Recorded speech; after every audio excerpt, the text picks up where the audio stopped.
Bonjour, bienvenue dans cette nouvelle session partage d'un texte inspirant, aujourd'hui pioché dans La beauté de l'amour de Jiddu Krishnamurti. Pourquoi sommes-nous dépendants psychologiquement? Que signifie la dépendance? C'est là une question essentielle si nous voulons observer ce que c'est que le gaspillage, la détérioration, la déformation de l'énergie, cette énergie qui nous est si vitalement nécessaire quand il s'agit de comprendre tant de problèmes.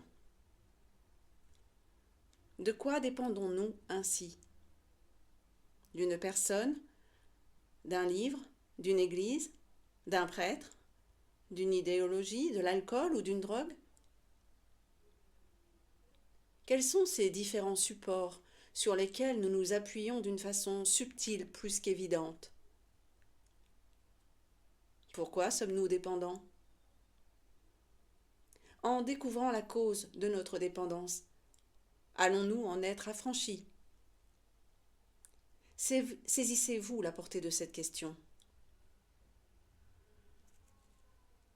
On voit que l'on dépend psychologiquement de tant de choses et intellectuellement, verbalement, par analyse, on a découvert la cause de cette dépendance. Découverte qui est elle-même fragmentaire parce que c'est un processus intellectuel, verbal, analytique. Ce qui veut dire que tout ce que la pensée peut examiner est inévitablement fragmentaire. On ne peut voir quelque chose dans sa totalité que lorsque la pensée n'intervient pas.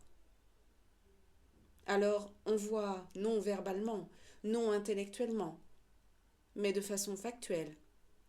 Exactement comme je vois le fait que constitue ce microphone, sans préférence, sans aversion.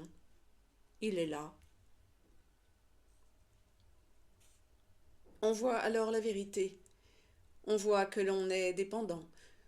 On ne désire pas se débarrasser de cette dépendance, ni s'affranchir de sa cause. On observe.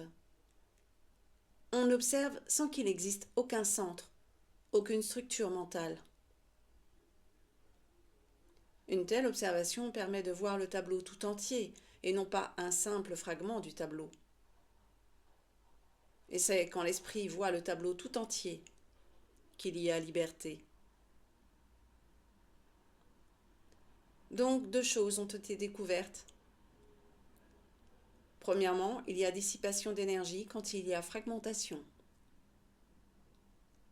En observant, en écoutant toute cette structure de la dépendance, on a découvert que toute activité d'un esprit fonctionnant par fragments, en tant qu'hindou, communiste ou catholique, ou encore en tant que psychanalyste adonné à son analyse, fait qu'un tel esprit est essentiellement dissipé.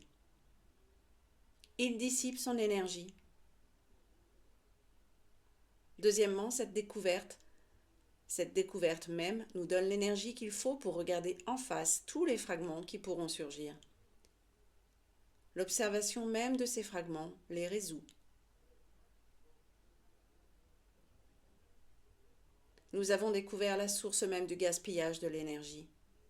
Que toute fragmentation, toute division, tout conflit, division signifiant conflit, est gaspillage d'énergie. Malgré cela, on pourrait se figurer qu'il n'y a pas gaspillage d'énergie quand on imite, quand on accepte une autorité quelle qu'elle soit, parce qu'ainsi on accepte et on suit. Mais le fait même de suivre, d'accepter une idéologie, qu'elle soit bonne ou mauvaise, qu'elle soit sainte ou sacrilège, est forcément une activité fragmentaire et par conséquent cause de conflit. Le conflit surgira inévitablement parce qu'il y aura une division entre ce qui est et ce qui devrait être. Et ce conflit est un gaspillage d'énergie. Or, pouvons-nous voir la vérité de cela? Encore une fois, il ne s'agit pas de dire comment m'affranchir du conflit. On créerait alors un nouveau problème et par conséquent on augmenterait l'état de conflit.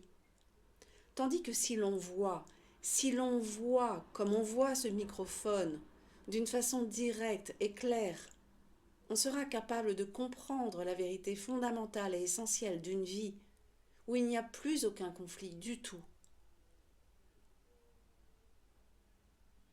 Exprimons les choses un peu différemment.